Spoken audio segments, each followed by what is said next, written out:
যাচ্ছে। এবার সরকারি প্রাথমিক বিদ্যালয়ে সমস্ত সুবিধা পাবে বিশেষভাবে সক্ষম শিশুরা। মথুরাপুরের ঘাটবকুলতলা অবৈতনিক প্রাথমিক বিদ্যালয় সেজন্য তৈরি হয়েছে রিসোর্স রুম। স্কুলের প্রধান শিক্ষক দীপঙ্কর পুরকাইতের উদ্যোগে তৈরি হয়েছে এই রিসোর্স রুম। কি এই রিসোর্স রুম? এটি একটি স্পেশাল কক্ষ। এই রিসোর্স রুমে বিশেষভাবে সক্ষম শিশুদের বিভিন্ন প্রশিক্ষণ দেওয়া হবে, ফলে উপকৃত হবে তারা। রিসোর্স রুমে আমাদের রয়েছে মডিফাইড টিচিং লার্নিং মেটেরিয়াল। বিশেষ চাহিদা সম্পন্ন শিশু অর্থাৎ প্রতিবন্ধী শিশুদের জন্য রয়েছে বিভিন্ন ধরনের সাজ সরঞ্জাম। বিশেষ করে যারা অন্ধ বা যারা স্বল্প দৃষ্টি সম্পন্ন সেই সমস্ত ছেলেদের জন্য এখানে ব্রেল সিস্টেমের মাধ্যমে তারা লেখা এবং পড়া এই বিষয়টা করতে পারে। অন্যান্য ছাত্রছাত্রীদের সমকক্ষ করে গড়ে তুলতে এই প্রশিক্ষণ দেওয়া হবে তাদের। বিশেষভাবে সক্ষম ছাত্রছাত্রীদের জন্য রিসোর্স রুমে সব ধরনের ব্যবস্থা থাকছে। স্কুলের দেওয়ালে আঁকা থাকছে শিক্ষণ সহায়ক একাধিক চিত্র। ছাত্রছাত্রীরা যাতে কোনো রকম অসুবিধার মধ্যে না পড়ে সেজন্য তাদের হাতের কাছে থাকছে সমস্ত শিক্ষা সামগ্রী। রয়েছে ব্রেইল পদ্ধতিতে পড়ানোর ব্যবস্থা। এছাড়াও স্কুলে তৈরি হয়েছে ডিজিটাল অডিও ভিজুয়াল ক্লাসরুম। রয়েছে নাচসহ অন্যান্য সৃজনশীলতার প্রশিক্ষণ দেওয়ার ব্যবস্থা।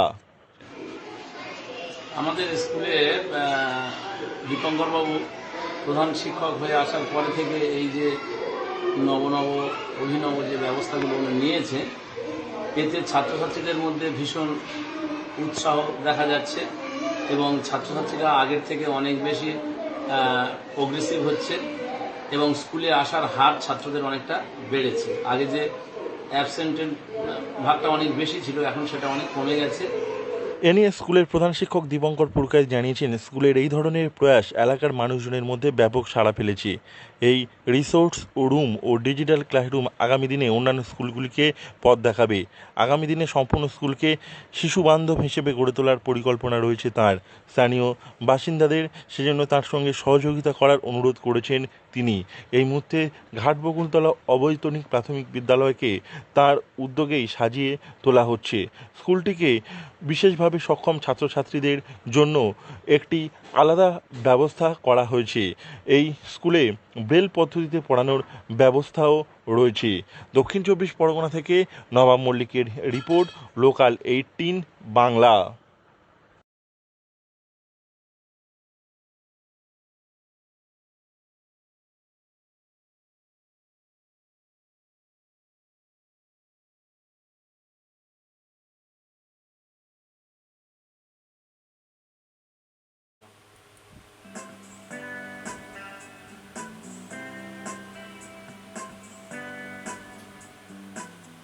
এখন ডিজিটাল ক্লাসরুমের যুগ। শহরের বেসরকারি স্কুলগুলিতে এই ছবি নতুন নয়। গ্রামের পড়ুয়াদের কাছে অবশ্য এর গুরুত্ব আলাদা। আর সুন্দরবনের প্রত্যন্ত গ্রামের স্কুলের ডিজিটাল ক্লাসরুম যেন স্বপ্ন। মথুরাপুরে ঘাটকুলতলা অবৈতনিক প্রাথমিক বিদ্যালয়ে চালু হলো ডিজিটাল ক্লাসরুম। পিছিয়ে পড়া মৎস্যজীবী পরিবারদের শিশুদের কথা মাথায় রেখে এই উদ্যোগ প্রধান শিক্ষকের। সাধারণত সরকারি বিদ্যালয়ে এই ধরনের ব্যবস্থা দেখতে পাওয়া যায় না। এলাকার মানুষজনের সহযোগিতা নিয়ে কম্পিউটার এবং প্রজেক্টরের মাধ্যমে বিষয়বস্তুকে জীবন্ত করে তুলে ধরার জন্য আমরা এই ডিজিটাল ক্লাসরুম চালু করেছি। আমাদের রিসোর্স রুমে বিশেষ চাহিদা সম্পন্ন শিশুদের পঠন পাঠনের উপযোগী বিভিন্ন ধরনের মডিফাইড মডেলস এবং চার্টস রয়েছে।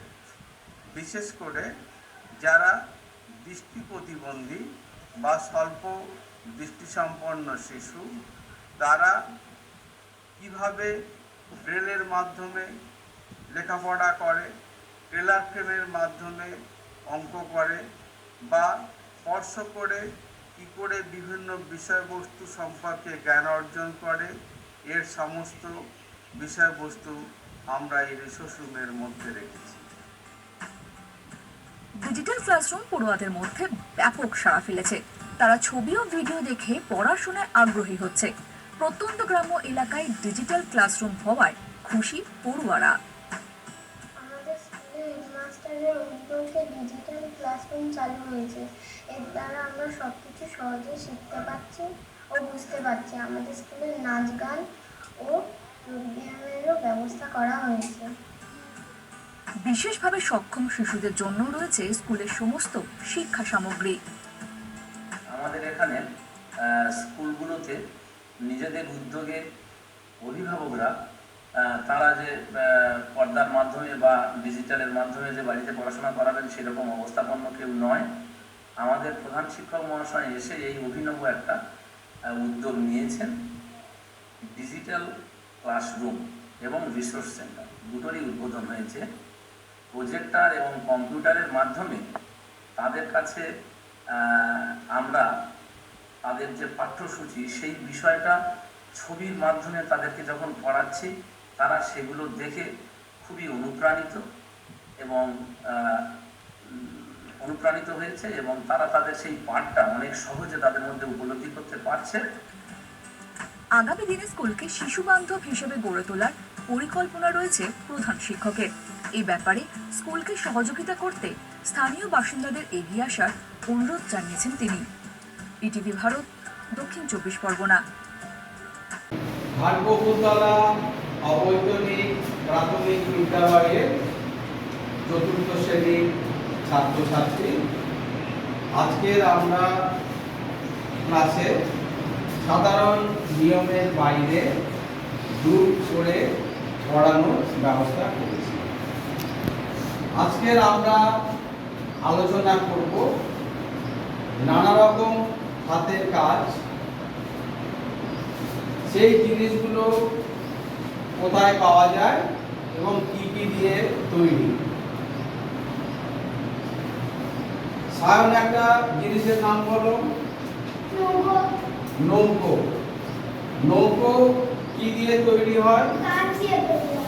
আর কি দিয়ে তৈরি করতে পারি? আচ্ছা, কাঠ দিয়ে তৈরি হয়। সাধারণত নৌকো কোন জায়গায় দেখা যায়? যেখানে নদী সমুদ্র আছে। এইভাবে তোমরা কয়েকটা জিনিসের নাম প্রথমে লিখবে। নাম লেখার পরে সেই জিনিসগুলো কি দিয়ে তৈরি সেইটা লিখবে, আর কোন অঞ্চলে পাওয়া যায় সেটা লিখবে। তোমরা 4টে করে জিনিসের নাম লেখো। সেই 4টে জিনিস কি দিয়ে তৈরি এবং কোথায় কোথায় পাওয়া যায় সেটা লেখো। তোমরা 4 জন আলোচনা করে নাও। আলোচনা করে একজন লিখবে আর বাকিরা তাকে সাহায্য করবে। তোমরা একটু ভেবে নাও, প্রথমে নিজেদের মধ্যে আলোচনা করে একটু ভেবে নাও, নিয়ে 4টে জিনিসের নাম লিখবে। সেই 4টে জিনিস কি দিয়ে তৈরি এবং কোথায় সেটা পাওয়া যায় এটা তোমরা লিখবে। আমি প্রত্যেক গ্রুপকে জিজ্ঞেস করব, তোমরা শুনেছো? তোমরা 3 জনে আলোচনা করো। আলোচনা করে সরে বসো, কাছাকাছি সরে বসো। সরে বসে 3 জনে আলোচনা করে 4টে জিনিসের নাম লেখো, লিখে ঠিক করো।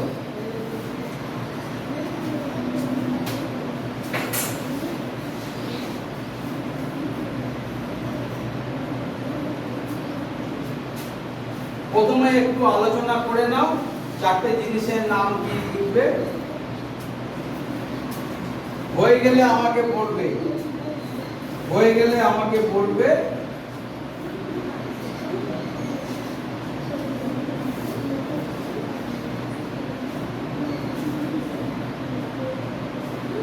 তোমরা 3 জনে আলোচনা করে লিখবে। 3 জনে আলোচনা করে লিখো।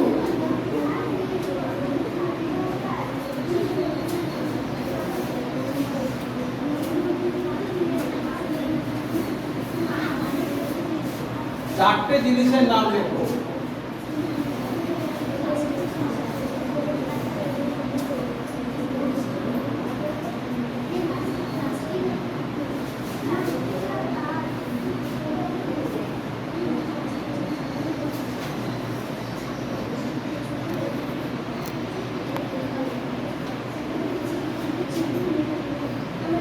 কারো হয়েছে? একজন লেখো, একজন লেখা শুরু করো। আলোচনা একজন, বাকিটা বলে দেবে, একজন লিখতে শুরু করে দাও। একজন লিখতে শুরু করে দাও। হ্যাঁ, একজন। হ্যাঁ, চারটে লিখলে হবে। একজন লেখা শুরু করে দাও আর বাকিরা তোমাকে হেল্প করবে, সাহায্য করবে।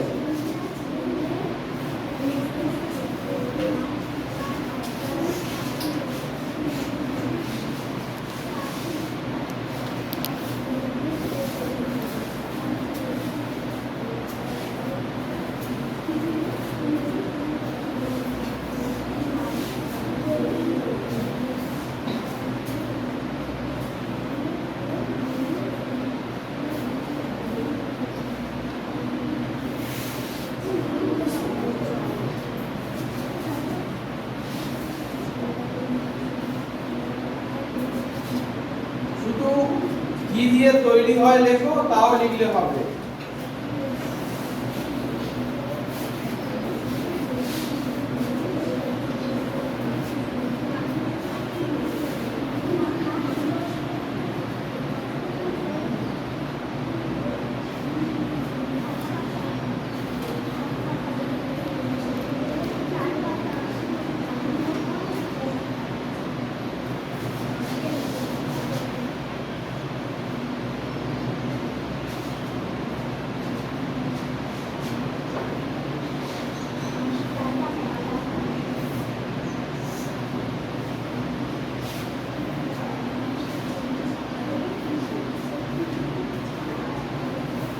হয়েছে?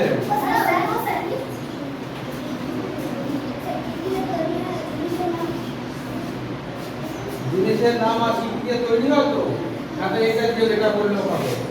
ঠিক আছে। আচ্ছা সায়ন, তুমি বলো। দাঁড়াও।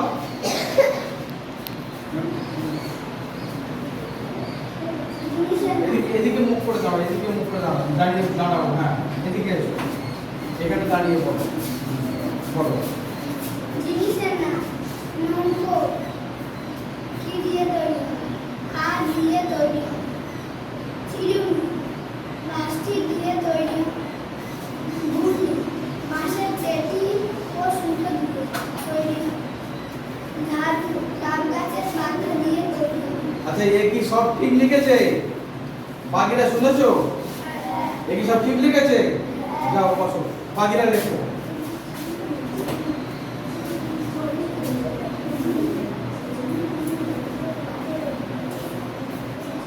এইবারে তোমরা লেখো কোন কোন অঞ্চলে পাওয়া যায়, ওইটা তোমরা লিখতে পারো। কোন অঞ্চলে এগুলো পাওয়া যায়। কার হয়েছে? আর কোন গ্রুপের হয়েছে?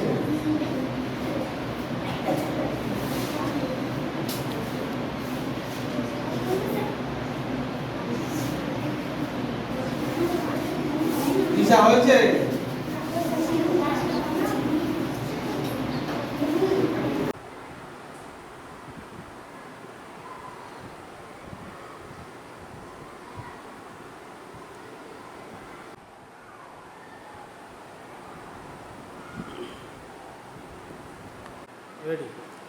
যারা দৃষ্টি প্রতিবন্ধী ছেলে মেয়ে, অর্থাৎ যারা একেবারেই দেখতে পায় না অথবা কিছুটা দৃষ্টিশক্তিকে কাজে লাগাতে পারে, কিন্তু প্রিন্ট বই তারা অনুসরণ করতে পারে না, তাদের জন্য আধুনিক লেখা এবং পড়ার ব্যবস্থা হলো ব্রেল সিস্টেম।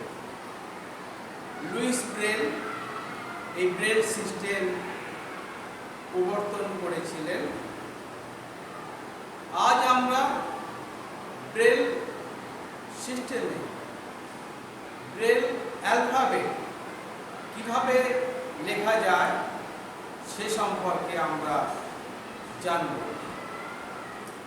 এটা হলো ব্রেল অ্যালফাবেট।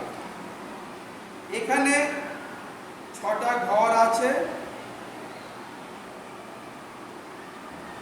এই 6টা ঘরের সাহায্যে এ থেকে জেড পর্যন্ত সংখ্যার ধারণা, গাণিতিক ধারণা সব কিছুই দেওয়া সম্ভব। ব্রেল লেখার সময় বাম দিকের উপরের ঘরটা এ 1 এবং 2, 1 2 3 4 5 6, 1 2 3 4 5 6। এই 1 2 3 4 5 6 এই 6টি ঘর নিয়ে ব্রেল সিস্টেমে এ থেকে জেড পর্যন্ত এবং সংখ্যার ধারণা সব কিছুই দেওয়া সম্ভব। যখন 1 নম্বর ঘর উঁচু অংশ হয়ে থাকবে তখন এ বোঝাবে। 1 এবং 2 ঘর যখন উঁচু হয়ে থাকবে, এখানে যেমন কালো হয়ে আছে এটা এ, এখানে 1 এবং 2 কালো হয়ে আছে, এটা রেস্ট আকারে দেখা যাবে, তখন এটা বি। 1 এবং 4 C, 1 4 5 D, 1 5 E, 1 2 4 F, 1 2 4 5 G, 1 2 5 H, 2 4 I, 2 4 5 J. এইভাবে এ থেকে জেড পর্যন্ত এবং সংখ্যার ধারণা দেওয়া হয়েছে। আমরা কিভাবে এ থেকে জেড পর্যন্ত লেখা যায়, আজকের আমরা সেই ধারণা সম্পর্কে জানব।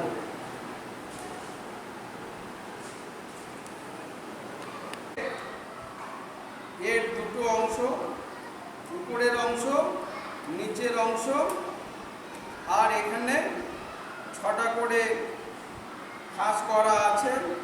এই 6টা খাঁজের যখন আমরা ব্রেল লিখব তখন আমরা ডান দিক থেকে শুরু করব। ডান দিকের উপরের খাঁজটা 1, তার নিচেরটা 2, তার নিচেরটা 3, বাম দিকের উপরেরটা 4, বাম দিকের মাঝখানেরটা 5, বাম দিকের নিচেরটা 6। একটা জিনিস মনে রাখা দরকার, ব্রেল পড়ার সময় বাঁ দিকের উপরেরটা 1, তার নিচে 2, তার নিচে 2, ডান দিকের উপরে 4, মাঝখানে 5, তার নিচে 6। কিন্তু ব্রেল লেখার সময় 6টি যে ঘর রয়েছে, তা ডান দিকের উপরেরটা 1, ডান দিকের দ্বিতীয়টা 2, ডান দিকের তৃতীয়টা 3, বাম দিকের উপরেরটা 4, তারপরেরটা 5, তারপরেরটা 6। এইভাবে আমরা লিখে যাব। এটা ব্রেল পেপার এবং এটা টাইলাস।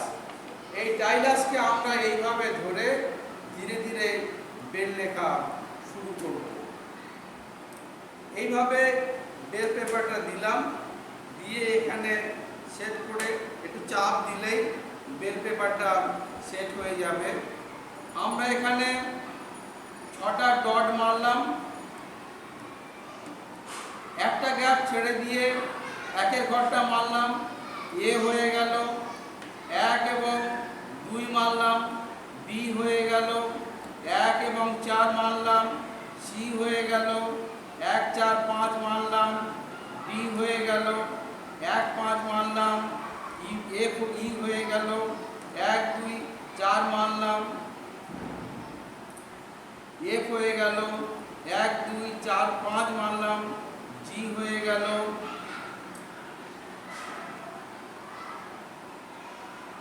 1 2 5 মারলাম, এইচ হয়ে গেল। 2 4 মারলাম, আই হলো। 2 4 5 মারলাম, জে হলো। এইভাবে আমরা ক্রমশ এ থেকে জেড পর্যন্ত লিখতে পারি। পড়ার সময় আমরা এটাকে খুলে নেব, খুলে নিয়ে পড়ার সময় আমরা বাঁ দিক থেকে পড়ব। A B C D E F G H I J. যেমন এখানে আমরা লিখেছি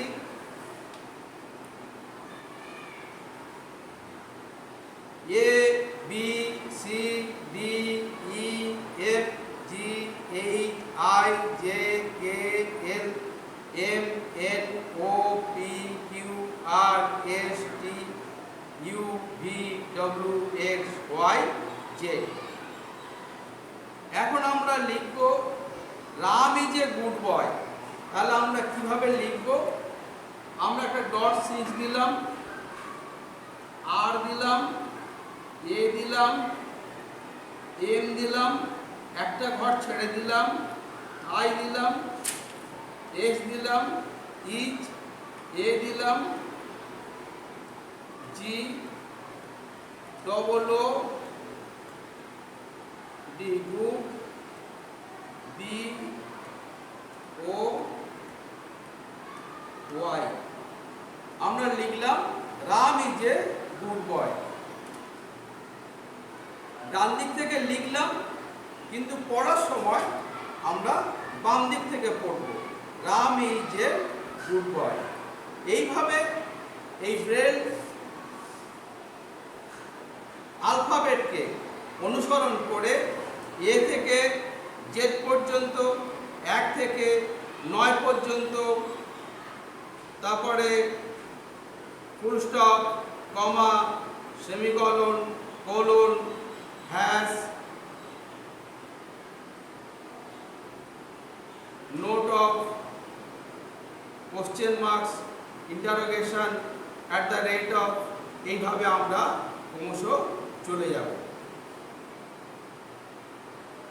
এটা শিখতে বেশি সময় লাগে না, কিন্তু ব্রেল আয়ত্ত করতে, ব্রেলের উপরে দক্ষ হতে গেলে নিয়মিতভাবে এর চর্চা করা দরকার, অনুশীলন করা দরকার, প্র্যাকটিস করা দরকার।